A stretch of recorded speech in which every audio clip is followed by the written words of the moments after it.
സ്വാഗതം. കാസർഗോഡിന്റെ സ്വന്തം ഉൽപ്പന്നമായിട്ടും ചക്ക ആർക്കും വേണ്ടാതെ നശിച്ചു തീരുകയാണ്.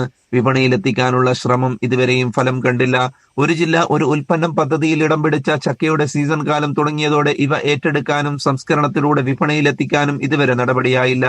കല്ലുമ്മക്കായയായിരുന്നു നേരത്തെ കാസർഗോഡിന്റെ സ്വന്തം ഉൽപ്പന്നം. ജില്ലയുടെ ചെറിയ പ്രദേശത്ത് മാത്രം കണ്ടുവരുന്ന കല്ലുമ്മക്കായേക്കാൾ എല്ലായിടത്തും സുലഭമായി ലഭിക്കുന്ന ചക്കയ്ക്കാണ് വരുമാന സാധ്യതയെന്ന് അധികൃതർ കണ്ടെത്തി.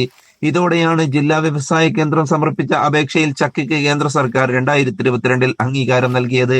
ഓരോ ജില്ലയിലും ഒരു ഉൽപ്പന്നം കണ്ടെത്തി അവയെ വിപുലപ്പെടുത്തി കൂടുതൽ സംരംഭങ്ങൾ ആരംഭിക്കുക എന്നതായിരുന്നു പദ്ധതി കൊണ്ട് കേന്ദ്ര സർക്കാർ ലക്ഷ്യമിട്ടിരുന്നത്. ഇതിന്റെ ഭാഗമായാണ് കൃഷി വകുപ്പിന്റെ വിവിധ പദ്ധതികളിൽ ഉൾപ്പെടുത്തി തദ്ദേശ സ്ഥാപനങ്ങളിൽ പ്ലാവ് കൃഷി വ്യാപകമാക്കിയത്. കാസർഗോഡിന്റെ ഉൽപ്പന്നം ചക്കയായതിലൂടെ ഈ മേഖലയിൽ ധാരാളം സാധ്യതകൾ ഉണ്ടെന്നാണ് ബന്ധപ്പെട്ടവർ പറയുന്നത്. പച്ചച്ചക്കയിൽ നിന്ന് ചക്ക പൗഡർ, ചക്ക ഐസ്ക്രീം, ചക്ക ചിപ്സ്, ചക്ക ജാം തുടങ്ങിയ നിരവധി മൂല്യവർദ്ധിത ഉൽപ്പന്നങ്ങൾ ഉണ്ടാക്കിയെടുക്കാനാവുമെന്നതും ഇത് വിപണിയിലെത്തിക്കാൻ കഴിയുമെന്നും അധികൃതർ പറഞ്ഞിരുന്നു. എന്നാൽ തുടർ നടപടികൾ ഉണ്ടായില്ല. തദ്ദേശ സ്വയംഭരണ സ്ഥാപനങ്ങൾ വിവിധ ഇടങ്ങളിലായി ചക്ക മഹോത്സവം, ചക്ക ഫെസ്റ്റ് എന്ന പേരിൽ ചക്ക വിഭവങ്ങൾ അണിനിരത്തി സംഘടിപ്പിച്ച പ്രദർശനമേളകൾ ഏറെ ശ്രദ്ധേയമായിരുന്നു. ചക്ക സീസൺ വരവറിയിച്ചതോടെ കാസർഗോഡിന്റെ മിക്കയിടങ്ങളിലും ചക്ക പറിക്കാൻ ആളില്ലാത്ത അവസ്ഥയാണ്. അതിനാൽ ചക്ക പഴുത്ത് ചീഞ്ഞ് നശിച്ചു പോകുന്നതും കൂടുതലാണ്. ഗ്രാമീണ മേഖലയിലെ ആളുകൾ കടകളിൽ ചക്ക വിൽപ്പനയ്ക്ക് വെക്കും.